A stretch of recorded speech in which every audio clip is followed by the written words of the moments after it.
Can you guys see the screen?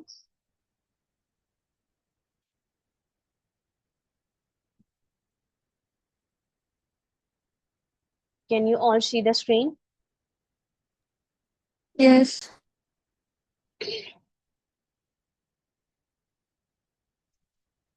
Okay, for electricity and magnetism, you have to remember the series current, that in series the current remains the same and voltage divides. In parallel, the current divides and voltage remains the same.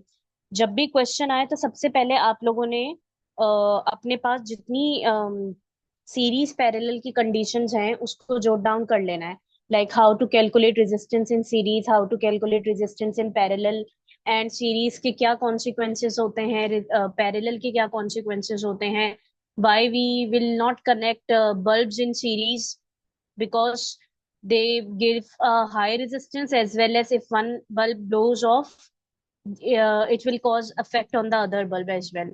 Parallel में resistance का heating affect दोनों चीजें कम हो जाती हैं, और parallel में अगर एक बल्ब जो है वो ब्लो ऑफ हो जाए तो दूसरे पे इफेक्ट नहीं पड़ता. ठीक है, so that's why we go for parallel circuit.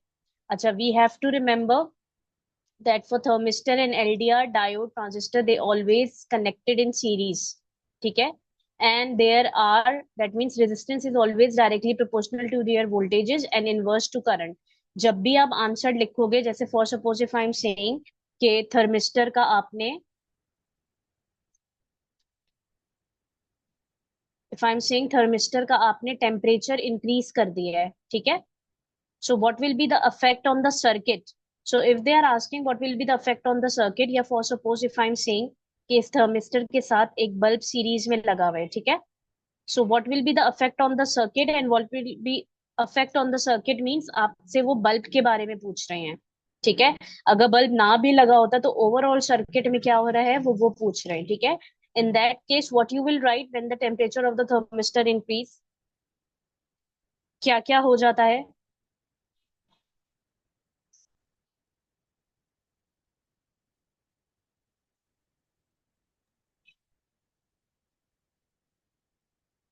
अगर हम Current थर्मिस्टर की, decreases and voltage increases. No, when we are talking about the temperature of the thermistor, यहाँ पर रेजिस्टेंस और थर्मिस्टर की टेम्परेचर का इनवर्स रिलेशन होता है. ठीक है, thermistor is that type of resistance whose resistance is always indirectly proportional with the temperature. So if the temperature increases, its resistance decreases, due to which its PD decreases and its current increases. ठीक है, thermistor also known as NTC. तो अगर NTC word आए तो उसमें confuse नहीं होना, NTC का मतलब होता है thermistor. Okay,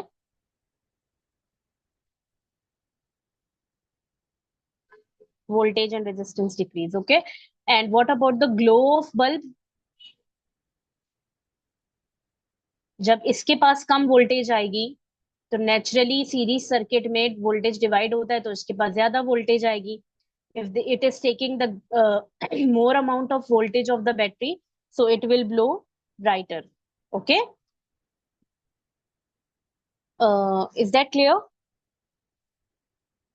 Okay, Fatma, any problem? Fatma Zubair. No, no, it's clear. Okay, and same is the case with LDR. LDR की भी यही है आपके जो रीजंस हैं कि एलडीआर पे लाइट आती है तो फिर उसकी रेजिस्टेंस कम हो जाती है. You have to be careful about diodes connection. Diode से रिलेटेड जो क्वेश्चंस आते हैं वो उसके कनेक्शन से रिलेटेड आते हैं. Diodes cathode is always connected to, sorry, diodes anode is always connected to battery's positive terminal, and its cathode is always connected to battery's negative terminal. That means ये दोनों arrangements जो हैं ये आपकी गलत है. ठीक है, दिस अरेंजमेंट इज करेक्ट. तो अगर डायोड आपका इस तरह से लगा हुआ है so that is not correct. Is that clear? Okay, what is the purpose of diode? अगर एसी सप्लाई आ रही होती है तो डायोड अगर कहीं लगा हुआ होता है तो वो क्या करता है, it will only pass on the positive cycles. Okay, any problem? So this is the correct connection of diode and it only passes on the positive cycle. Is there any confusion up till here? Okay, then you have to remember relay and read का function जो हमने पढ़ा था वो आपको याद होना चाहिए कि रिले स्विच, रिले में और रीड में दोनों में इलेक्ट्रोमैग्नेट यूज हो रहा होता है एंड इलेक्ट्रोमैग्नेट में स्टील यूज होता है, आयरन यूज होता है। रीड स्विच ऐसा वाला स्विच था, याद है, जिसमें दो आयरन की ट्यूब्स थी। जब ये दोनों के पास से करंट पास होता है ये मैग्नेटाइज होती हैं और ये दोनों कनेक्ट होकर सर्किट बना देती हैं। ठीक है।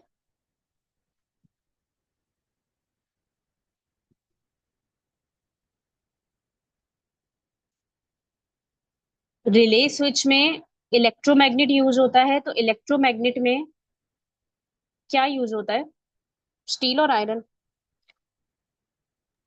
आयरन। आयरन। इलेक्ट्रोमैग्नेट में आयरन यूज होता है, तो इलेक्ट्रोमैग्नेट में whenever the current passes through the iron, iron magnetise होता है। मैग्नेटाइज होने के बाद जो भी स्विच होता है उसको वो ओपन, सॉरी, जो भी सर्किट होता है उसको ओपन कर देता है। मिस रिले स्विच आप, यस, मिस ये रिले स्विच प्रेडिक्टेड टॉपिक्स में कोई प्रेडिक्टेड टॉपिक्स आप बताएंगे? हेलो, जी मिस, आवाज आ रही है आपको? जी बोलो। मिस मैं बोल रही हूँ कि ये रिले स्विच हमारा प्रेडिक्टेड टॉपिक्स में है, मतलब कोई ज्यादा प्रेडिक्टेड टॉपिक्स आप बताएंगे? हाँ हाँ हाँ, प्रिडिक्टेड टॉपिक में रिले स्विच भी है, एलडीआर थर्मिस्टर तो है ही, ठीक है। इसके अलावा मिस आपका अगर अगर न्यूक्लियर हमें पेपर रिएक्टर। में बैठ के आंसर नहीं आए, अगर हमें पेपर में आंसर नहीं आए तो क्या करें मिस? क्या मतलब, क्या हो गया, कौन है ये, मैं हूँ मिस उसका। क्या हो गया युसरा? मिस मतलब एलडीआर के ट्रिकी क्वेश्चंस तो आ सकते हैं अगर हम पास पेपर्स देखें तो एलडीआर मतलब के ट्रिकी कुछ। क्वेश्चंस कहाँ है बेटा, बिल्कुल सीधे सीधे सवाल है। अगर सारे एलडीआर के क्वेश्चंस देखो, रीड एंड राइट उठाओ, एलडीआर के सारे क्वेश्चंस बहुत सीधे सीधे हैं। एलडीआर थर्मिस्टर के, या तो वो उन्होंने रेजिस्टेंस निकालने को बोली हुई है या फिर वही बोला हुआ है कि अगर टेम्परेचर बढ़ाएंगे तो क्या होगा, रेजिस्टेंस बढ़ाएंगे तो क्या होगा, दैट्स इट। दूसरा, अगर LDR okay thermistor miss. Clear नहीं है तो उसकी प्रैक्टिस करें आप, ठीक है। एलडीआर जी मिस। थर्मिस्टर का क्वेश्चन लाजमी आएगा, ओके मिस। ठीक है। या तो जी एलडीआर का आएगा या थर्मिस्टर का आएगा या रिले का आता है, ठीक है। ठीक है मिस, थैंक सीधा सीधा जो सीरीज पैरेलल सर्किट सॉल्व करने को आता है वो P2 में आता है, ठीक है, यूजुअली। अगर इलेक्ट्रिसिटी से कुछ आएगा तो वो फिर एलडीआर थर्मिस्टर ही आता है, ठीक है। अगर आपको कंफ्यूजन हो यूसरा, आप क्लास के बाद रुकना, मैं थोड़ा सा एक्सप्लेन कर दूंगी आपको, ठीक है। ओके। ठीक miss. So, relay switch and then IV characteristics of both thermistor and LDRs। अच्छा, एलडीआर का हो सकता है आपके पास ना बना हुआ हो, आईजीसीएसई के पेपर में एलडीआर का आया था। एलडीआर का जो ग्राफ है वो ऐसे होता है। अगर यहाँ पर एलडीआर की लाइट इंटेंसिटी है, here I am taking resistance, so this is the graph of LDR. ये अपने पास आप लोग ड्रॉ कर लो। एक आईजीसीएसई का पेपर मैंने तुम लोगों को भेजा है 2025 का, वो जरूर सॉल्व कर लेना, हो सकता है कोई तरीके का आ जाए, ठीक है। समटाइम्स ये लोग थोड़ा बहुत चेंज करके क्वेश्चन को इधर उधर करके रिपीट कर देते हैं सीआई का, ठीक है। Then symbol of devices is very important. Thermistor का, एलडीआर का, डीसी सप्लाई का सिंबल ये होता है एंड डीसी वोल्टेज का सिंबल ये होता है, दैट मींस बैटरी का और सेल का, ठीक है। एसी सप्लाई का सिंबल ये होता है, बीच में हम वोल्टेज बना देते हैं, ठीक है। पोटेंशियल डिवाइडर का फॉर्मूला आपको याद होना चाहिए। Potential divider formula is V2 is equals to R2 upon R1 plus R2 multiply by V1 when two resistors are connected in series। और मुझे निकालनी है V2, V1 मुझे पता है,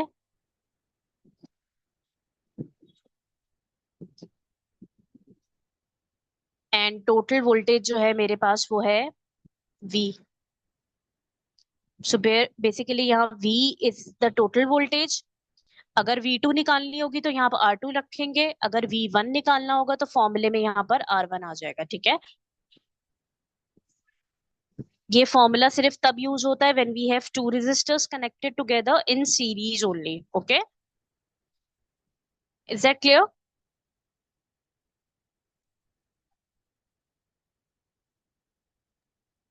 is that clear to you? Yes.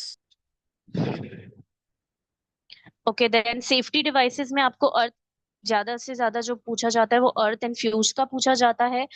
अर्थ का function and fuse का function दोनों याद होना चाहिए। फ्यूज किस तरह से वर्किंग करता है, जब एक्सेस करंट फ्लो होता है तो फ्यूज वायर मेल्ट हो जाता है। ठीक है, अर्थ किस तरह से वर्किंग करता है, अर्थ को जब आप कनेक्ट करते हो तो इलेक्ट्रिक शॉक से प्रिवेंशन देता है। किस तरह से? It prevent the metal casing to go live. This is the correct marking scheme word कि how this earth wire protect from electric shock. It protects metal case to go live। Okay,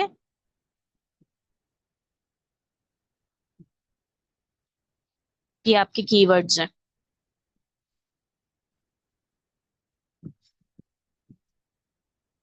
then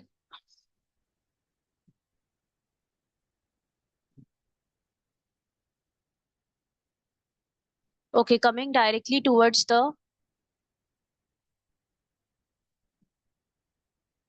magnetism, generator और DC motor की जो आपकी working है, again उसको DC motor में turning effect वाला concept use होगा। आप लेफ्ट हैंड रूल यूज करके फोर्स की डायरेक्शन निकाल रहे होते हो। ठीक है, वहां पर आप करंट सप्लाई कर रहे होते हो डीसी मोटर में। एसी जनरेटर में करंट इंड्यूस हो रहा होता है। ठीक है, फोर्सफुली आप कॉइल को रोटेट करवाते हो तो उससे करंट इंड्यूस होता है। ठीक है, एसी जनरेटर, ट्रांसफॉर्मर और ये वाला जो हमारा इलेक्ट्रोमैग्नेटिज्म का था, इन सब में अगेन आई एम रिपीटिंग वही कॉन्सेप्ट यूज होगा कि change in magnetic field line cuts the edge of the coil. Due to this changing magnetic field line an induced EMF is produced in the coil. Okay, जिससे galvanometer की needle या voltmeter की needle या ammeter की needle deflect होती है। ठीक है, जनरेटर, ट्रांसफॉर्मर और ये जो सोलिनॉइड वाला है, इसमें ये कॉन्सेप्ट यूज होगा। ठीक है, डीसी मोटर में कॉइल कट वाली चीज नहीं लिखनी है आपने। ठीक है, उसमें सिर्फ एक कॉन्सेप्ट यूज करना है कि करंट कैरिंग कंडक्टर जब मैग्नेटिक फील्ड में रखा जाता है, current carrying conductor means already इसके अंदर करंट मौजूद है। कहाँ से? जो हम इसको बैटरी से दे रहे होते हैं। ठीक है, तो ये रोटेट करने लग जाता है। क्यों रोटेट करता है? क्योंकि इसमें टर्निंग इफेक्ट प्रोड्यूस होता है। ठीक है, purpose of slip ring, slip ring use होता है जनरेटर में।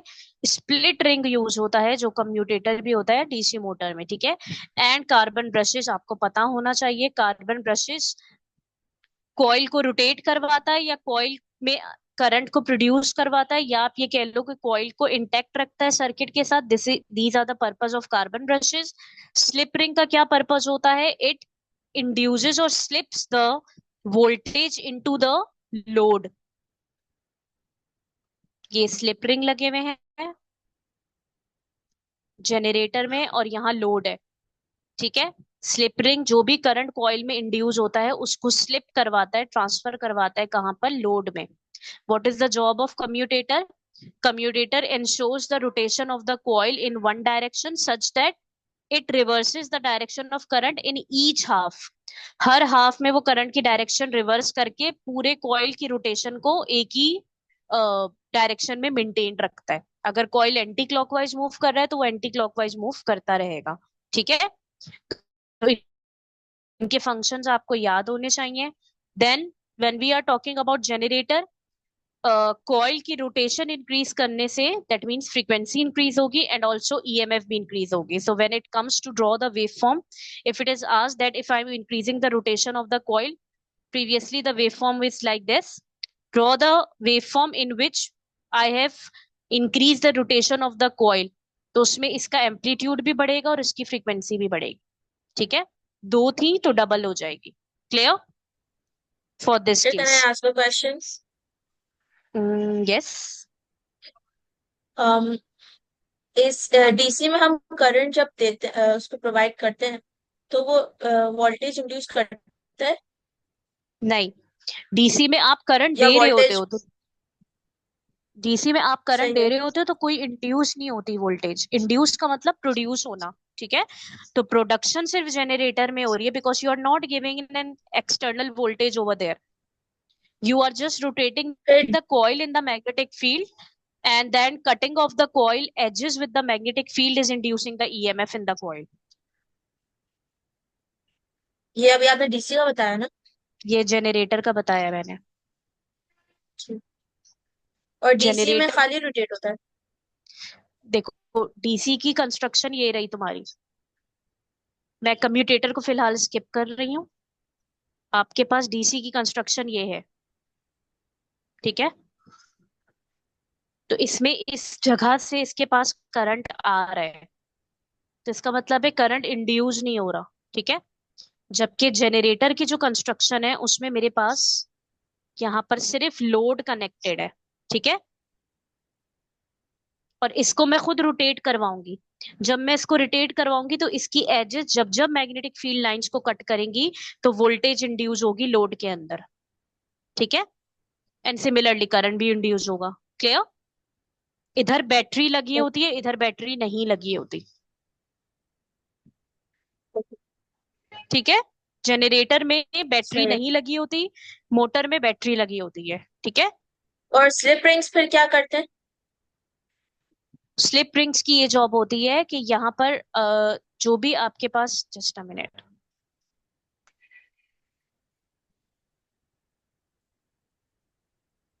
Wait a second. Slip ring का ये जॉब होता है कि जो भी करंट इंड्यूस हुआ है उसको ट्रांसफर करवाता है कहाँ पे, ये जो लोड है इधर। ठीक है, करंट को इधर से ट्रांसफर करवाता है, स्लिप करवाता है। ठीक है, ओके ओके। तो teacher, okay. So yes, AC में करंट इंड्यूस नहीं होता, मतलब हम उसमें होता है ऑलरेडी करंट। एसी में करंट इंड्यूस होता है। ठीक है, जनरेटर में ऑलरेडी करंट होता है। जनरेटर का प्रिंसिपल ये होता है कि करंट कैरिंग कंडक्टर को आप जब मैग्नेटिक फील्ड में रखते हो तो कॉइल रोटेट करने लगता है। ठीक है, this is for DC motor. Generator में आप कॉइल को खुद रोटेट करवाते हैं, तो जब कॉइल की एजेस मैग्नेटिक फील्ड लाइन को कट करती हैं तो एक करंट और ईएमएफ इंड्यूस होता है जो स्लिप रिंग्स के थ्रू लोड को ट्रांसफर हो जाता है। ठीक है, सही। आ गया समझ में? जी आगे। ठीक है, ओके। देन ट्रांसफॉर्मर में भी सेम प्रिंसिपल है। Transformer works on electromagnetic induction. Electromagnetic induction का आपको प्रिंसिपल पता होना चाहिए। सेव माय एग्जाम के जो नोट्स मैंने भेजे थे वो जरूर देख लेना। There is a working principle of transformer mentioned over there. You must know about the step up and step down transformer. Power loss in transformer must be avoided by making a step up transformer and using thick cables. इसका reason क्या है, कोई बताएगा? Step up transformer का क्या मतलब होता है? स्टेप अप ट्रांसफॉर्मर का स्टेप मतलब अप। होता है आउटपुट पे वोल्टेज जो है, स्टेप या अप। आउटपुट पे वोल्टेज। अच्छा, ट्रांसफॉर्मर इज इम्पोर्टेंट, आ सकता है। काफी अरसे से नहीं आया है ट्रांसफॉर्मर, आ सकता है। Transformer and nuclear reactor is more important topics, आ सकते हैं। ठीक है, output voltage step up transformer में ज्यादा होती है। ठीक है, तो अगर आउटपुट वोल्टेज ज्यादा है यानी सेकेंडरी की वोल्टेज ज्यादा है, resistance of voltage whole current. जी बिल्कुल, बिल्कुल आपने सही कहा उरूज। जब वोल्टेज ज्यादा होती है आउटपुट की सेकेंडरी की, तो उसकी वजह से उसका करंट जो होता है वो कम हो जाता है। ठीक है, सेकेंडरी में वोल्टेज और करंट का इनवर्स रिलेशन है। If VS is more than IS is less. तो जब आईएस लेस होगा तो हमारे पास ये एक फॉर्मूला होता है पावर लॉस का। if this thing reduces, power loss will be reduced. That's why initially power transmission में हम स्टेप अप ट्रांसफॉर्मर बनाते हैं, ठीक है। उसके बाद जब हमारे घर तक वो आती है पावर ट्रांसमिट होते होते, तो हम स्टेप डाउन ट्रांसफॉर्मर बनाते हैं, क्योंकि हाई वोल्टेज को, जैसे for suppose if this is the voltage, इसको लो करवाना जरूरी होता है। हमारी ऑपरेटिंग वोल्टेज ये है, ठीक है। And we are using thick cables. Thick cables use करने का क्या रीजन है? I know that the formula of resistance and the formula of resistance and length and area is, कोई बताएगा क्या फॉर्मूला होता है?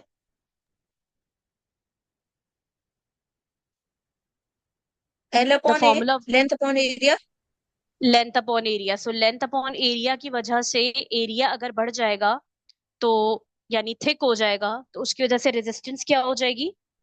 कम हो जाएगी। तो जब रेजिस्टेंस कम हो जाएगी तो मेरे पास पावर लॉस भी कम हो जाएगा, हीटिंग लॉस कम हो जाएगा, ठीक है। ये समझ में आ गया है सबको? Yes. ओके,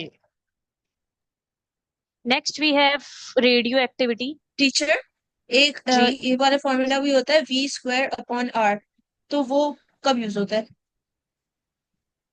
वो आपके पास अगर करंट ना गिवन हो तो आप V² upon R यूज कर सकते हो, ठीक है। लेकिन यूजुअली हम I²R और P is equals to IV से ही हमारा काम हो जाता है। वो फॉर्मूला आपने याद करना है एडिशनली, तो आप याद करके रख लो अपने पास, ठीक है। मगर ज्यादातर हमारा जो काम है वो I²R और उससे हो रहा होता है, ठीक है। चलो, आप I²R की थोड़ी एग्जांपल बता सकते हैं कब यूज होता है वो? For suppose if V is not given and R is given and they are asking to calculate the power, so how you will calculate the power if voltage is not okay given? Okay okay, सही In सही that सही। case you will use this formula, okay. Okay, Okay, I will like you guys to rejoin the class using the same link. I'm ending the class.